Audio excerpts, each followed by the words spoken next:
दोस्तों आज हम एमएससी के बारे में जानेंगे। एमएससी है क्या, इसके बारे में जो हमारे देश के फिलहाल वित्त मंत्री जी ने और देश के प्रधानमंत्री जी ने अभी फिलहाल में जो 20 लाख का आर्थिक पैकेज की घोषणा किया था उस एमएससी पर ही किया था। और ये एमएससी के अंतर्गत क्या क्या आते हैं इस चीज के बारे में हम जानते हैं। दोस्तों ये एमएससी का फुल फॉर्म होता है माइक्रो स्मॉल मीडियम इंटरप्राइज, यानी माइक्रो माने सूक्ष्म, लघु मध्यम उद्योग। माने इसमें क्या होता है कि दोस्तों हम लोग जैसे बहुत सारे यानी हमारे देश की अर्थव्यवस्था समझिए तो एमएससी पर ही टिका हुआ है।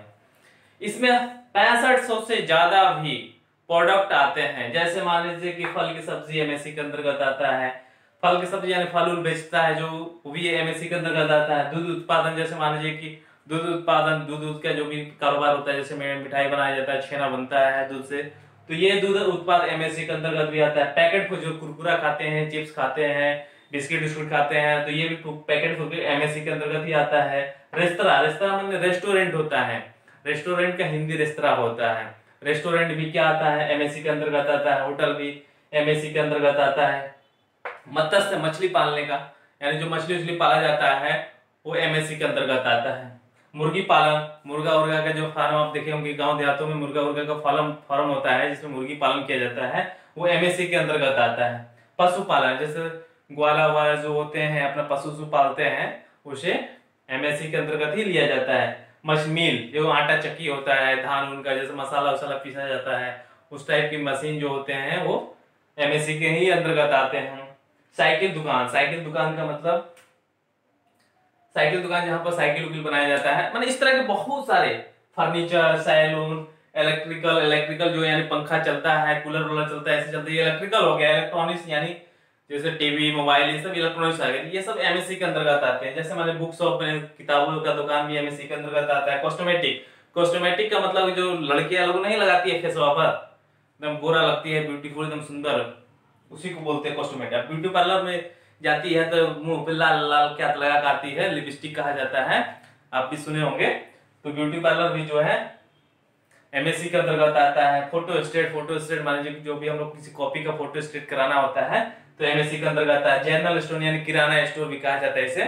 किराना स्टोर यानी जनरल स्टोर का मतलब हुआ कि जो भी हमारे नीड, डेली नीड की चीजें होती हैं जो हम परचेज करते हैं जनरल स्टोर से, ये जनरल स्टोर भी हमारा एमएससी के अंतर्गत आता है। मेडिकल शॉप या दवा हुआ, जैसे हम बीमार पड़ जाते हैं, कोई दवा लेने आते हैं, खरीदते हैं तो मेडिकल शॉप से लेते हैं, तो ये एमएससी के अंतर्गत आता है।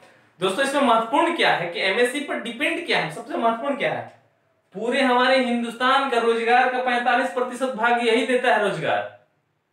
यानी इंडिया में सबसे ज्यादा रोजगार देने वाला कहा जाए तो एमएससी सेक्टर ही है जो कि सबसे ज्यादा रोजगार दे रहा है। दूसरा क्या है कि एक्सपोर्ट यानी निर्यात, हमारे देश से निर्यात जो होता है 50% हिस्सेदारी इसी का है। वही उद्योग यानी एमएससी पर ही डिपेंड है 90% उद्योग, यानी 90% बड़ी हाई लेवल की जो भी कंपनियां हैं हाईएस्ट लेवल के, वो सब क्या करती हैं, एमएससी का ही प्रोडक्ट बनाता है। किसी में पैकेट फूड बन रहा है तो किसी में होटल का कोई सामान बन रहा है, किसी में मछली को कुछ खिलाने वाला बनता है, किसी में पंखा बन रहा है, कूलर का सामान बन रहा है, किसी में फर्नीचर बन रहा है, किसी में कॉस्मेटिक बन रहा है, लैक्मी का, ये दिस डेट का। तो उद्योग जो है 90% डिपेंड एमएससी पर ही है। और प्रोडक्ट आइटम तो इसमें से 6500 से भी ज्यादा लगभग है आइटम। एक मैंने राउंड फिगर में बताया है आप लोगों को कितना एमएससी के अंतर्गत आते हैं। तो ये एमएससी हुए, एमएससी का सबसे रोजगार दिख रही है कि आप 45% डिपेंड है। तो अगर ये जनता एमएससी जिस दिन लुढ़का तो समझिए कि इंडिया का अर्थव्यवस्था तो लुढ़क भी किया, साथ साथ पूरा स्थितियों गायब हुआ। आप सुने होंगे कि इंडिया का जीडीपी का 10% हिस्सेदारी के लिए यह संभालता है। एमएससी क्या होता है कि इंडिया के जीडीपी जो होता है 10% अकेला ये संभालता है। और देखे होंगे कि इंडिया के 10% जीडीपी के ही अकॉर्डिंग 20 लाख करोड़ का जो फंडिंग हुआ है, जो आर्थिक पैकेज मोदी जी इसीलिए दिए हैं क्योंकि 10% और किसी सेक्टर के लिए नहीं दिए हैं, एमएससी सेक्टर के लिए ही दिए हैं। तो आइए हम जानते हैं कि एमएससी 2006 का एक्ट था और न्यू एक्ट में क्या बदलाव हुआ है। देखिए एमएससी के अंतर्गत 2006 का जो एक्ट था माइक्रो में, तो 25 लाख यानी 25 लाख रुपया तक आप इन्वेस्टमेंट कर दिए, 25 लाख का आपका टर्नओवर हो रहा है तो समझिए कि आप माइक्रो के अंतर्गत आ गए। 5 करोड़ लगाकर कोई आप उद्योग चालू किए हैं तो स्मॉल के अंतर्गत आ गए। और मीडियम के अंतर्गत यानी 10 करोड़ का आपका इन्वेस्टमेंट है, तो समझिएगा आप क्या चीज मीडियम के अंतर्गत है।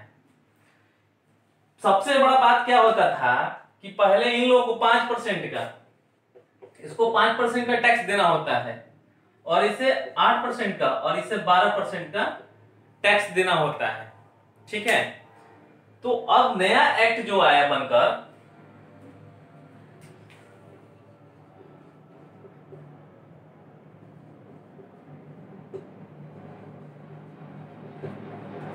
अब जो नया एक्ट बनकर आया, माइक्रो को क्या कर दिया, स्लैब बढ़ा दिया, 25 लाख से 1 करोड़ कर दिया, यानी 1 करोड़ तक का आप इन्वेस्टमेंट करते हैं तो आपको स्मॉल के माइक्रो के अंतर्गत आते हैं। पहले क्या था, जैसा ही 25 लाख से 26 लाख हुए तो समझिए कि आप स्मॉल के अंतर्गत आ गए, यानी आपको टैक्स ज्यादा देना है।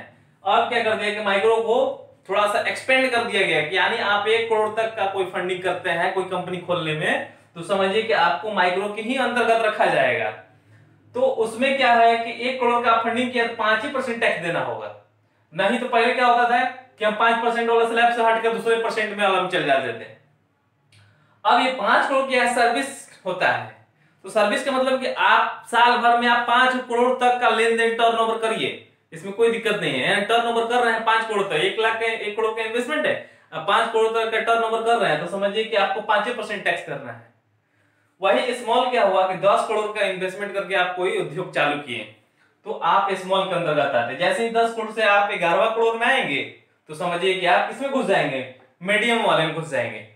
तो 10 करोड़ का इन्वेस्टमेंट करके आप क्या स्मॉल के अंतर्गत आ जाएंगे, आपको 8% गवर्नमेंट को टैक्स देना होगा और यहाँ 50 करोड़ तक का आप टर्नओवर एक साल में कर सकते हैं, छूट है। लेकिन इसमें पहले नहीं था, 2016 नया एक्ट में देखिए कितना बदलाव हुआ है। तीसरा बात देखिए मीडियम, मीडियम यानी 20 करोड़ तक का, 20 करोड़ तक का आप इन्वेस्टमेंट करते हैं तो आपको मीडियम के अंतर्गत रखा जाएगा और आपको यहाँ पर 100 करोड़ तक का टर्नओवर करने के लिए दिया जा रहा है कि आप साल भर में 100 करोड़ का टर्नओवर कर ले तब पर भी आपको 12% और टैक्स देना होगा। नहीं तो पहले क्या होता था कि पहले यही तो दिक्कत होता था, जैसा ही 25 लाख में आप इन्वेस्टमेंट किए हैं तो स्मॉल है, जैसा ही 26 लाख किए तो बदल गए। अब सोचिए कितना बेनिफिट हुआ, 10 करोड़ से 20 करोड़ हो गया, 100 करोड़ का टर्नओवर करिए। यानी हमारा भारत सरकार देखिए कितना एमएससी पर ध्यान दिया है, यानी भारत सरकार इसलिए ध्यान दिया है कि एमएससी पर ही पूरा स्थिति टिका हुआ है। इंडिया का रोल कितना बड़ा होता है। अब देखिए बेनिफिट क्या है एमएससी वाले को, गवर्नमेंट की तरफ से एमएससी वाले को बेनिफिट कितना दिया जा रहा है। बैंक लोन तो आसानी से मिल जाएगा, एमएससी के अंतर्गत वाले को बैंक लोन आसानी से मिलेगा। इंटरेस्ट रेट क्या होगा, लो होगा, इंटरेस्ट रेट लो होगा। लाइसेंस भी आसानी से मिल जाएगा, बस 1 से 1.5 महीना भी नहीं लगेगा। पहले लगता था, अब 10 से 12 दिन के अंतर्गत ऑनलाइन करिए, जस्ट भी मिल जाएगा, यानी लाइसेंस इजी से मिल जाएगा। टैक्स क्या होगा, टैक्स में छूट हो गया। टैक्स में क्या होगा, टैक्स में आपका टैक्स सेविंग हो गया, टैक्स सेविंग हो गया। सर्टिफिकेट भी मिल जाएगा, आसानी से सर्टिफिकेट मिल जाएगा कि आप कंपनी चला रहे हैं। आप परफॉर्मेंस माने प्रीफेट भी दिया जाएगा। प्रीफेट का मतलब समझ जाए, एनजीटी, एनजीटी का लोचा ना रहेगा। अरे भाई बड़े बड़े कंपनी से यार चिमनी का धुआं निकल रहा है, ये निकल रहा है कि आपको नाली का पानी इन्वायरमेंट को गंदा कर रहा है, इस तरह का नाना प्रकार का ये क्या होता था। ये एक ऑर्गेनाइजेशन है जो नाना प्रकार का आप पर ऑब्जेक्शन लगाता था, फाइन लगाता था, डिस्ट्रेक्ट लगाता था। अब एमएससी वाले इनको कुछ करवे नहीं करेगा, एनजीटी कुछ नहीं करेगा भाई, क्योंकि भाई ये एमएससी वाले हैं, इन लोग को छोड़ दो। तो यही है हमारा एमएससी के बेनिफिट और एमएससी में बदलाव। तो आप लोग को उम्मीद है कि समझ में आ गया होगा।